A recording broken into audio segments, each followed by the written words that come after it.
ayca final poids léger baa ngi noonu Ngor Ñaax ak Monument Ndianda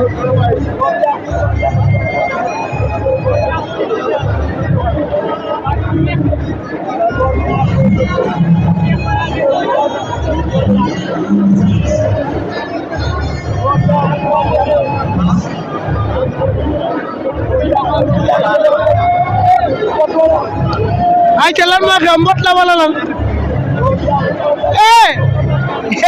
daan na la Monument Ndianda daan na Monument Ndianda jël na poids léger bi Monument Ndianda jël na poids léger bi Ngor Ñaax daanu na Ngor Ñaax daanu na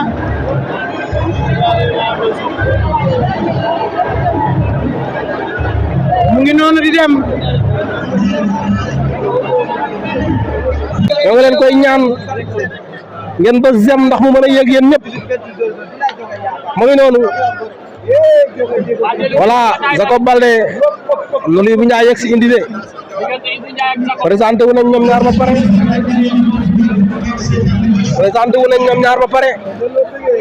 jël si arbitre baa ngi leen di xool Jacob Baldé ak Ibou Ndiaye Obali Jacob Baldé ak ki nga xam ne mooy Ibou Ndiaye Obali Jacob Baldé moo xees noonu yéen ñi koy laaj Jacob Baldé moo ñëwoon ginnaaw Ibou Ndiaye Obali moo ñuul mu ngi noonu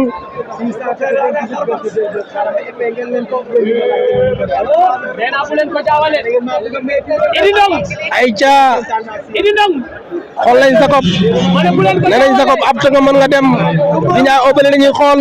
le 8 décembre le 2023 Ibou Ndiaye Obali ak ki nga xam ne mooy Jacob Baldé ñoom ñaar ñu ngi noonu ci biir géew bi final poids lourd mise 4 millions sargal ki nga xam ne moom mooy Alioune Sarr Assane Diouf nee na Ibou Ndiaye Obali sol arbitre baa ngi wax ak ñoom di leen wax li lamb nangu ak li lamb bañ mbokk yi yéen ñi nga xamante ni bi yéen ñuy bàyyi xel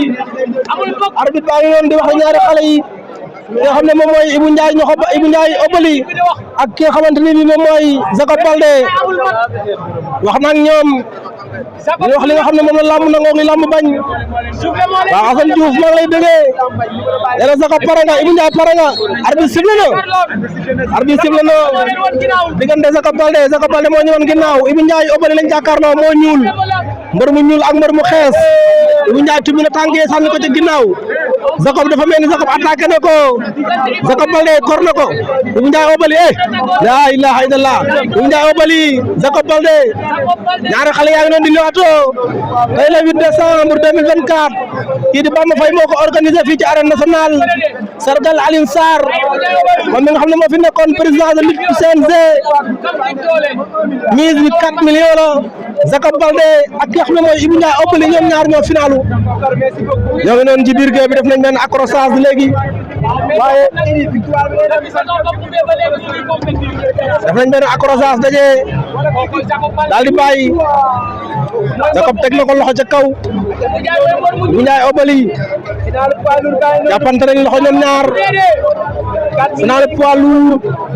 4 millions yi ban kër lay fanaani ndax day fanaani Pikine wala day fanaani Parcelles man nañ ne retour revanche lay doon diggante ki nga xam ne mooy Ama Baldé ak Modou Xarañ Lo wala Ama Sène Modou Lo wala Boy Niang Modou Lo ndax waa Parcelles dañuy am 4 wala waa Pikine dañuy marqué 1 point ay ca mu ngi noonu Pikine Parcelles Jacob Baldé mooy mbër mu xees mi Ibou Ndiaye Obali mooy mbër mu ñuul mi Jacob dafa xees ngem lu xonq takk benn morceau bu xonq ca bopp ba Ibou Ndiaye Obali dafa ngem lu ñuul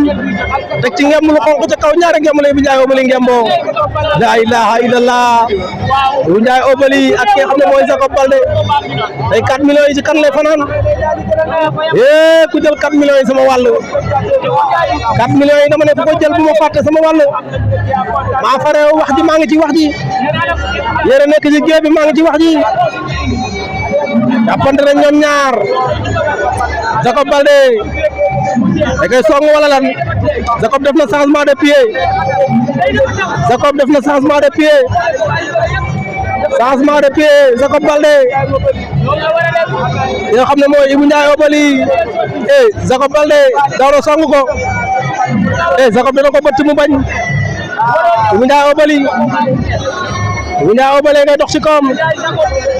Ibou Ndiaye Obali moo ñëwoon ginnaaw léegi Ibou Ndiaye Obali moo ñëwoon ginnaaw la ilaha illallah 4 millions yi ci kan lay fanaani mbokk yéen ñi bàyyi xel aimé te partagé abonné aboneel moo ngi noonu Ibou Ndiaye Obali ak Jacob Baldé Ibou Ndiaye Obali da ko kor ca kaw Ibou Ndiaye Obali Jacob da ko yóotu loxo ba bàyyante wan nañ yaa ilaha illa ñaari ponkal la te 4 millions lañ leen tegal du yomb ama ne powum góor la te po mu ànd ak xaalis la dañ ne làmb powum góor la mais po mu ànd ak xaalis la 4 millions du ay caaxaan kenn koy da nga bëgg mu fanaani sa kër bu ma ci jotoon ba fanaanoo ak moom beneen affaire lay doon Ibou Ndiaye Obali ngi noonu sikki na waa kenn du bëre ba final di yàq sa làmb kenn du bëre ba final di yàq sa làmb Jacob Baldé ak Ibou Ndiaye Obali dafa téye loxo ba arbitre baa ngay wax ak moom la ilaha illallah morso ba rëcc na Jacob Baldé ak Ibou Ndiaye Obali Jacob da koy yër di ko bàyyi Obali dafa mel ni am na ngemb Ibou Ndiaye Obali am na ngemb Jacob yaa ngi maye la ilaha illallah Ibou Ndiaye Obali war na ko ndombo daan na ko la ilaha illallah Parcelles jëm na ko 4-0 pour Parcelles Jacob Baldé démérité o 4-0 pour Parcelles Assainies contre Pikine Ibou Ndiaye Obali moo représenté woon Parcelles ki nga xam ne mooy Jacob Baldé moo représenté woon lii di Pikine Ibou Ndiaye Obali daan na kii di Jacob Baldé yéen na ko ba biir bu yàq mu door ci suuf la ilaha illallah Ibou Ndiaye Obali yóbbu na 4 millions yi fanaan na Parcelles 4 millions yi dem na Parcelles Assainies Ibou Ndiaye Obali yóbbu na 4 millions yi drapeau ki nga xam ne moom mooy Alioune Sarr ñoom ñaar mu ngi noonu lii la fair play la ndeysaan la ngoo nañ fair play la lamb powum góor la jàmbaar ca waar wa Jacob Baldé ngi noonu ndeysaan woo nañ ko ne nañ ko kaay wuyu jàmbaar ngeen da ngeen a bëre ba final yéen ñaar démérité woo leen loolu la ay ca mbokk yéen ñi nga xam ne yéen ñu doon bàyyi xel